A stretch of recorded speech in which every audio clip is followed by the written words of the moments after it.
Hi, I'm Papi Puma, and this is my tale. Chapter 24. The summer the pool fought back.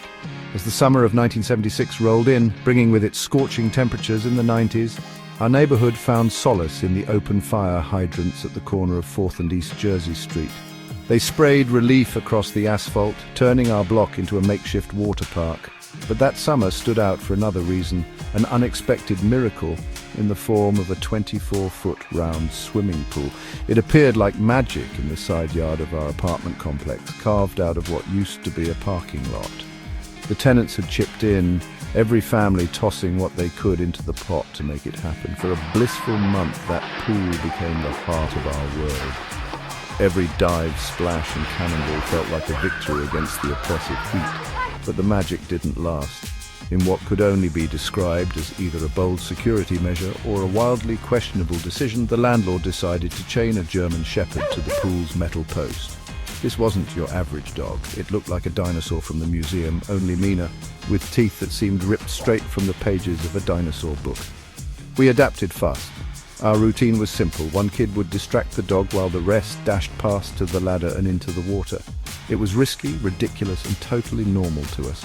We took turns playing bait, and for weeks it worked. Then one day, everything went sideways. The sun was unrelenting that afternoon. The sidewalk shimmered, and the smell of hot rubber hung in the air. I volunteered, maybe too eagerly, to distract the beast, but something was different. After weeks of straining and tugging, the German Shepherd had worn down the post. With one final lunge, it snapped. The dog charged. I barely had time to think. Its teeth were inches from my face when I grabbed the chain and collar, more out of instinct than plan. Panic surged. Then, like a divine intervention, a colossal wave, water displaced by someone's cannonball or maybe a group splash, crashed over both of us. Everything went underwater. Dog, chain, me, the shrieking voices of my friends. When I surfaced, the dog was gone, bolting across the yard in terror. Behind me, the pool was ripped open, sagging and spilling its contents like a popped balloon. Silence hung for a second before the shouting started. Fingers pointed at me. The kid who was supposed to keep the dog busy. The kid who let it loose. But deep down, we all knew the truth. The real blame sat squarely with the grown-up who thought chaining a giant dog to a pool filled with children was a sound idea. The pool was destroyed. Our summer oasis, gone in a single splash, but even now, decades later, I can still feel the heat of that day, the pulse-pounding panic and the sudden rush of cold water.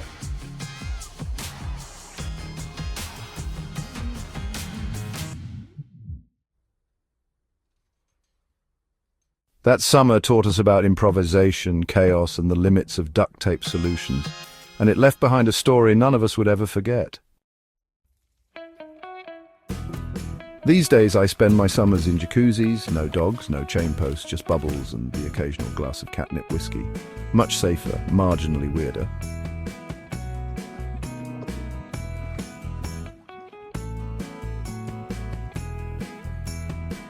Now back to the course. If anyone has a problem with a puma on the green, well, they can kiss my kitty.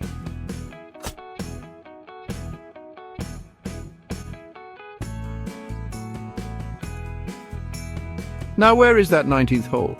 I think I've earned myself a wee dram of catnip whiskey. Don't forget to like and subscribe to yourself, that is. You're the only channel that really matters.